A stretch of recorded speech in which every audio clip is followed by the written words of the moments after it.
মা জননী, ওটাও নতুন গজল এই বছরে, যেহেতু আমি ওটা বলে ওটা বলি এখন বলবো। আমার আমার মাকে নিয়ে একটি গজল। আমি মাকে নিয়ে গজল খুব কম বলি, কেন আমার মাকে নিয়ে গজল বলতে খুব কষ্ট লাগে, আমার নিজের গাইতে খুব কষ্ট লাগে। ওই কারণে আমি মাকে নিয়ে আমার জীবনে অনেক হিস্ট্রি আছে, আমি সেগুলো কোনোদিন তুলে ধরিনি, আর আমার ইচ্ছেও নেই তুলে ধরার। ওই কারণে আমি মাকে নিয়ে গজল, আমার কবিরা খুব কম আমাকে দেয়, যেগুলো দেয় আমার গাইতে খুব কষ্ট হয়, ওই কারণে আমি মাকে নিয়ে গজল বলিনি। এই গজলটা বলেছিলাম অনেকদিন আগে। তো এই মাকে নিয়ে কি ঘটনা, একটা সত্য ঘটনা তুলে ধরেছে, সত্য একটা মানুষের বাস্তব জীবনী থেকে এই ঘটনা তুলে ধরেছে। তবে মন দিয়ে শুনলে বুঝতে পারবেন, না হলে কিন্তু বুঝতে পারবেন না। ও গো মা জননী ঘুমিয়ে কেন, একবার ডাকো বাছা বলে। সেই সন্তান মরা মায়ের লাশকে দেখে আর সেই মাকে কাঁদতে কাঁদতে কি বলে, ও গো মা জননী ঘুমিয়ে কেন, একবার ডাকো বাছা বলে, একবার ডাকো বাছা বলে। এই দুনিয়া আমারা তার হলো, এই দুনিয়া আমারা ধার হলো, আরে ডাকবো কারে আমি আম্মা বলে। ও গো মা জননী ঘুমিয়ে কেন, একবার ডাকো বাছা বলে, একবার ডাকো বাছা বলে। সেই মাকে দেখে তার বুক ফেটে যায়, আর সে সন্তান আরো কি বলতে থাকে, কবি ছন্দের মাধ্যমে লিখছে। দেখো, কাঠের খাটে শুয়ে মাগো তুমি, দেখে মোর বুকটা ফেটে যায়, কার কোলে মাথা রেখে ঘুমাবো মাগো, একটু বলে দাও না আমায়, তোমার মতো কে বাসবে ভালো মাগো, তোমার মতো কে বাসবে ভালো, কে হাত বুলাবে দুটি গালে। ও গো মা জননী ঘুমিয়ে কেন, একবার ডাকো বাছা বলে, একবার ডাকো বাছা বলে। সে সন্তান বলে, আমি আমার মাকে চিনতে পারতাম না তখন যখন বেঁচে ছিল, এখন আমার বুক ফেটে যাচ্ছে কেন, আমার স্ত্রী, আমি যখন বাইরে কোনো কাজে যেতাম, আমার বউ যদি বলতো আমাকে এটা এনে দিতেই হবে, তখন আমি ওই বাইরে যদি কোনো কাজের মধ্যে গিয়ে সমস্যার মধ্যে পড়ে যেতাম, বাড়ি ফিরতে ফিরতে না ফিরতেই আমার স্ত্রী বলতো, হ্যাঁ গো তোমাকে আমি এটা আনতে বললাম, তুমি আনোনি, ভুলে গেছো মনে হয়, এই চিন্তা ভাবনা তাদের ছিল। কিন্তু আমার মা জননী, আমি যদি সমস্যার মধ্যে থাকি, বাইরে থেকে ফেরার পরে আমার মা যদি আমার মুখটা দেখতো, আমার ঠিক বুঝে নিত যে আমার ছেলে কোনো সমস্যার মধ্যে আছে, মাথায় হাত বুলিয়ে দিয়ে দোয়া করতো, বাবা আল্লাহ কোন কোন সমস্যা আছে জানি না, কিন্তু আল্লাহ সব সমস্যা দূর করে দিক, আমি তোর জন্য দোয়া করি। এটাই তো মা।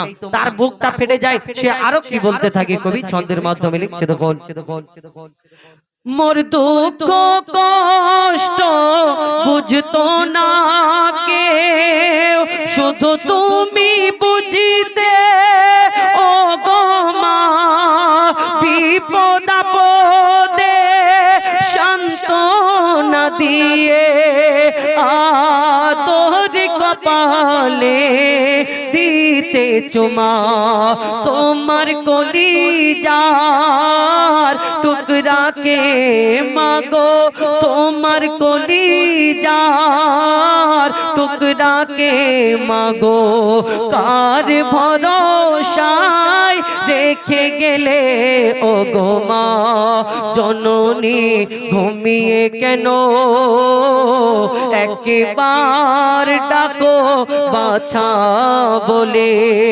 একবার ডাকো বাছা বলে সেই সন্তান আরো কি বলে লিখছে দেখুন শোনো গো আমার মা জননী থামে না আমার চোখের পানি শত কাজের মাঝে মাগো তোমার আমি খেয়াল রাখতে পারিনি তোমার মতো কে কত কষ্ট দিয়েছিলাম মাগো কত কষ্ট দিয়েছিলাম তবুও তুমি দূরে দাওনি ঠেলে ও গো মা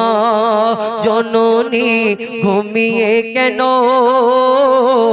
একবার ডাকো বাছা বলে একবার ডাকো বাছা বলে একবার ডাকো বাছা বলে এটি फरमाइश मुताबिक गजल আপনাদের সম্মুখে हमने आंखों से देखा ठीक चलो ठीक चलो दिल्ली मुंबई कोलकाता चेन्नई কিছুই ভালো লাগে না নবীর আশিক বলছে অন্যজন আশিক না বুঝতে পেরেছো চলো দিল্লি মুম্বাই কলকাতা চেন্নাই কিছুই ভালো লাগে না দিল্লি মুম্বাই কলকাতা চেন্নাই কিছুই ভালো লাগে না দিল্লি মুম্বাই কলকাতা চেন্নাই কিছুই ভালো লাগে না উত্তর কাজদা হতে যাব ছোটে উত্তর কাজদা হতে যাব ছোটে আমরা সোনার Medina I love you Medina I love you Medina I love you বলা যাবে না যাবে যাবে তো জোরে জোরে বলতে হবে আই লাভ ইউ যে বলবে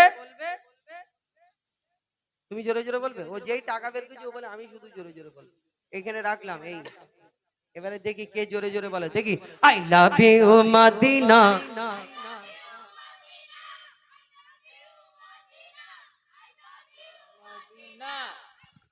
ভালোবাসায় বলে না টাকার আশায় বলছে ভালোবাসাই না এই 10 টাকার জন্য বলছো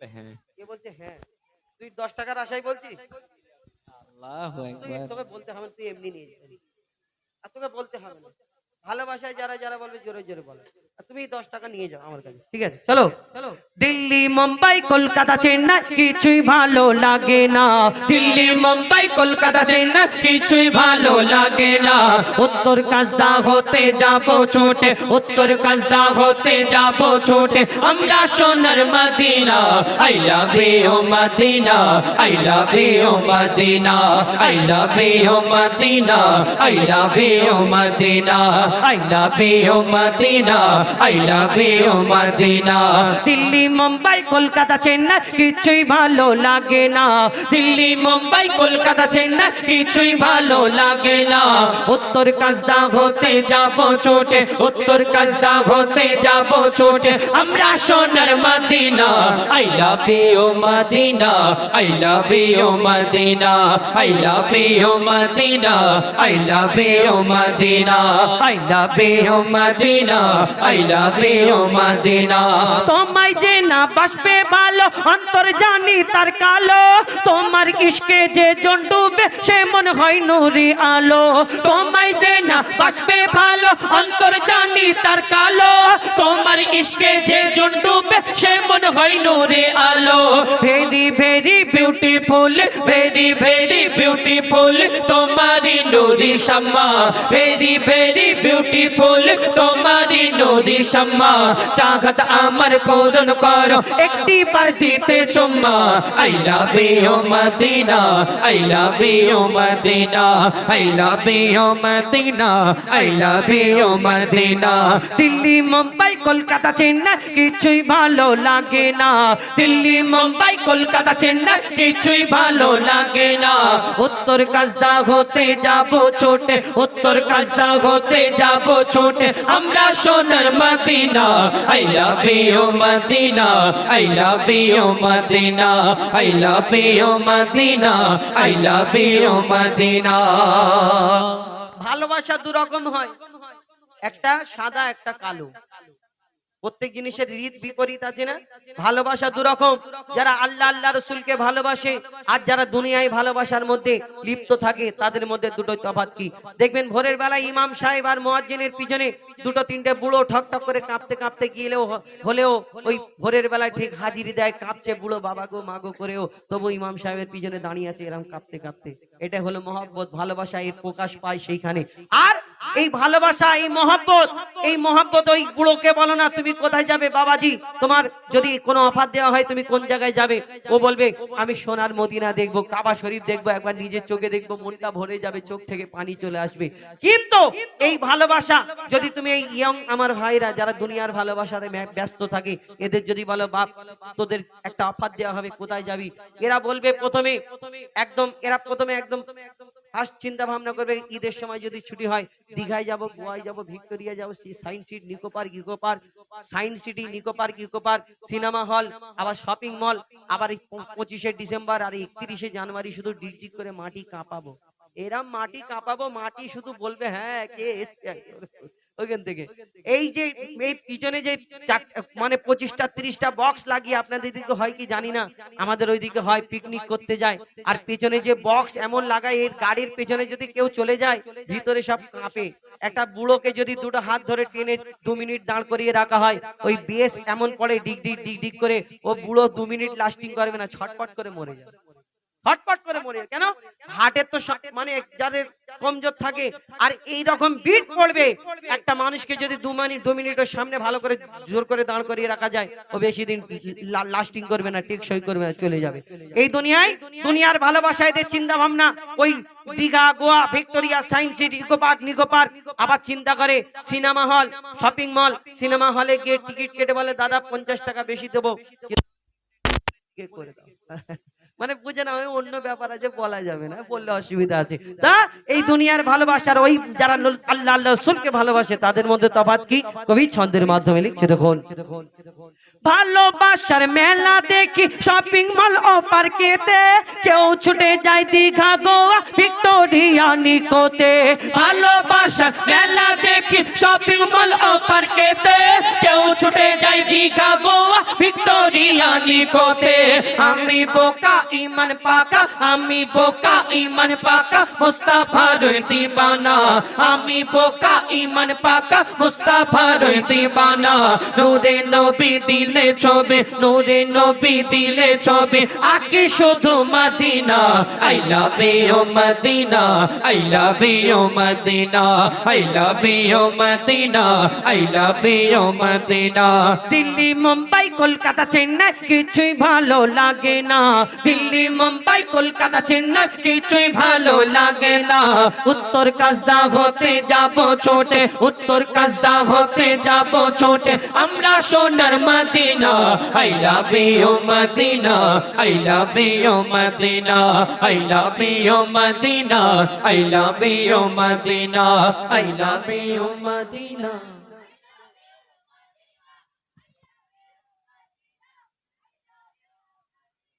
আচ্ছা ঠিক আছে, আর বলতে হবে না।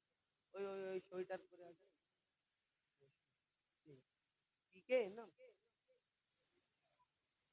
তোর নাম কি? ও ওটা অন্য নাম তাই তো, ওরা যে ওসমান, না না মানুষ খারাপ নাম বললে কত সুন্দর নাম ওসমান, তাই তো? এখন ব্যাপার হলো তুমি যে আওয়াজটা দিলে, জোরে দিলে না আস্তে দিলে? জোরে দিয়েছো, একবার জোরে দেখি আল্লাহু আকবার বলো দেখি তুমি কিরকম। কোন দিকটা দিতে হলো আগে বলো। আমি তকবীর দেবো না, তার আগে আল্লাহু আকবার বলো দেখি, নারে তাকবীর। ঠিক আছে, একবার লাভ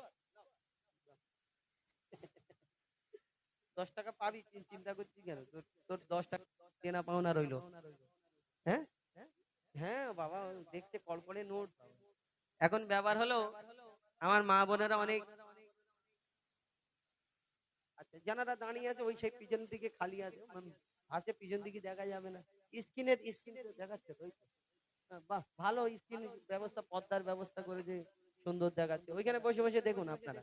এখন ব্যাপার হলো, এই আমাদের ইমরানের কটা গজল ফরমাইশ আছে, আমি যদি একা গাই ভাববে যে হুজাইফা শুধু মাইক ছাড়ে না, ধরে মাইক খাবে বলে ঘুরছে। কেন একটা অনুষ্ঠানে যদি 100টা লোক দর্শক থাকে, কেউ কেউ মানুষ ইমরানকে পছন্দ করে, কেউ আজারউদ্দিনকে পছন্দ করে, কেউ হুজাইফাকে পছন্দ করে। এবার যারা হুজাইফাকে পছন্দ করে, আমি যতক্ষণ গজল বলবো মনে করো কি সুন্দর গাচ্ছে গান। আর যারা আমাকে পছন্দ করে না, তারা শুধু বলে সেই থেকে মাইক ছাড়ে এরা মনে হয়। তো আমি অনেকক্ষণ, যারা পছন্দ করে না তাদের কাছে আমি ক্ষমা চেয়ে নিই, একটু বেশি করে গাই। এখন আমাদের পরবর্তী আমাদের ইমরান একটা গজল বলুক, ফরমাইশ আছে, কেবলা কি হজের কাফেলা, ওইটা গাও, হজের কাফেলা যেগুলো লিখে দিয়ে। তুমি আল্লাহর নূরে ফুল, মোর মোহাম্মদ রাসূল।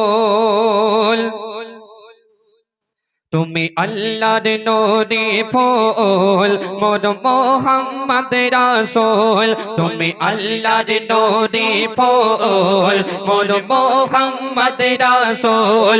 তুমি আল্লাহর নূরে ফুল, মোর মোহাম্মদ রাসূল। ছিলে আরশে আলায়, হেলে মাটির তলায়, ছিলে আরশে আলায়, হেলে মাটির তলায়, সবারে বাঁচাতে আজ উড়ছে তোমার নামের পতাকা সারা দুনিয়াতে। তুমি আল্লাহর নূরে ফুল, মোর মোহাম্মদ রাসূল। তুমি আল্লাহর নূরে ফুল, মোর মোহাম্মদ রাসূল। তুমি দিলে বহু পরীক্ষা, তুমি দিলে বহু পরীক্ষা, তার করা যাবে না ব্যাখ্যা। যত জ্ঞানী গুণীরা নিল তোমার কাছে শিক্ষা। তোমার সকল কথা পাকা পাকা, তোমার সকল কথা পাকা। রাসূলুল্লাহ গো তুমি সাচা, না তো হওনি তুমি কারো কাছে, চাওনি তো প্রাণের ভিক্ষা। কে গো মেরেছে পাথর, কে গো দিয়েছে জোহর, কে গো মেরেছে পাথর, কে গো দিয়েছে জোহর, করেছো সবর দিলেতে। ওই দৃশ্য দেখে বেদিন সবাই এসেছে দিনেতে। তুমি আল্লাহর নূরে ফুল, মোর মোহাম্মদ রাসূল। তুমি আল্লাহর নূরে ফুল, মোর মোহাম্মদ রাসূল। মূল্যবান কথায় উমর ফারুক রাদিয়াল্লাহু তাআলা আনহু, তিনি যখন দিনের কলমা পড়েননি, যখন মুসলমান হয়নি, আবু জেহেলের প্ররোচনায় পড়ে আমার নবীকে মারার জন্য আসলেন। রাসূল পাক সাল্লাল্লাহু আলাইহি সাল্লাম আল্লাহ পাকের দরবারে দু হাত তুলে ফরিয়াদ করলেন, আল্লাহ পাক উমরের মতো একজন মানুষ ইসলামে প্রয়োজন। আল্লাহ পাক সঙ্গে সঙ্গে তার দোয়াকে কবুল করেছিলেন। অতি মূল্যবান কথাই কবি লিখছেন, শোন। বলে উসমান আলী আবু বকর, বলে উসমান আলী আবু বকর, আগে এমন ছিল ওমর, যারে বলতো তারে মেরে দিত তালোয়ার। ওই আবু জেহেল দৌড়াচর দৌড়াচর, ওই আবু জেহেল দৌড়াচর। ওমর কে বলে বারবার, মোহাম্মদকে যদি মারতে পারো, যা চাইবে দেব বেসুমার। রাজি হয়ে গেল নবীকে মারতে গেল, রাজি হয়ে গেল নবীকে মারতে গেল, গিয়ে নবীজির কাছেতে তলোয়ার ফেলে দিয়ে বলে ওমর কাঁদিতে কাঁদিতে তুমি আল্লাহর নূরে ফুল মোর মোহাম্মদ রাসূল তুমি আল্লাহর নূরে ফুল মোর মোহাম্মদ রাসূল ছিলে আরশে আলায় এলে মাটির ধরায় ছিলে আরশে আলায় এলে মাটির ধরায় সবারে বাঁচাতে আজ উড়ছে তোমার নামের পতাকা সারা দুনিয়াতে তুমি আল্লাহর নূরে ফুল মোর মোহাম্মদ রাসূল তুমি আল্লাহর নূরে ফুল মোর মোহাম্মদ রাসূল শেষ কথার মাধ্যমে কবির মনে আরজু তামান্না খায়লাত কবি লিখছেন শুনুন যারা পড়বে হাদিস কোরআন যারা পড়বে হাদিস কোরআন যারা মানবে আল্লাহর ফরমান করবে তাদের সুপারিশ দয়ার নবী দো জাহান নবীর প্রতি আছে যার ঈমান নবীর ইশকে কাঁদে যার পরাণ নবীর প্রতি আছে যার ঈমান নবীর ইশকে কাঁদে যার পরাণ তারা সবাই হবে জান্নাতি তারা সবাই হবে জান্নাতি যারা নবীর আশিক মুসলমান বলে শায়রি ইয়াসিন কোদি নবী কে একিন বলে শায়রি ইয়াসিন কোদি নবী কে একিন রয়েছি হায়াতে আর মরার পরে ও বলবো আমি কি এ কবরেতে তুমি আল্লাহর নূরে ফুল মোর মোহাম্মদ রাসূল তুমি আল্লাহর নূরে ফুল মোর মোহাম্মদ রাসূল ছিলে আরশে আলায় এলে মাটির ধরায় ছিলে আরশে আলায় এলে মাটির ধরায় সবারে বাঁচাতে আজ উড়ছে তোমার নামের পতাকা সারা দুনিয়াতে তুমি আল্লাহর নূরে ফুল মোর মোহাম্মদ রাসূল তুমি আল্লাহর নূরে ফুল মোর মোহাম্মদ রাসূল সাল্লাল্লাহু আলাইহি ওয়াসাল্লাম শুনেন এখন ওস্তাদ আপনাদের সম্মুখে গাজল পরিবেশন যাই হোক ইতিপূর্বে শুনলেন আমাদের হাজারো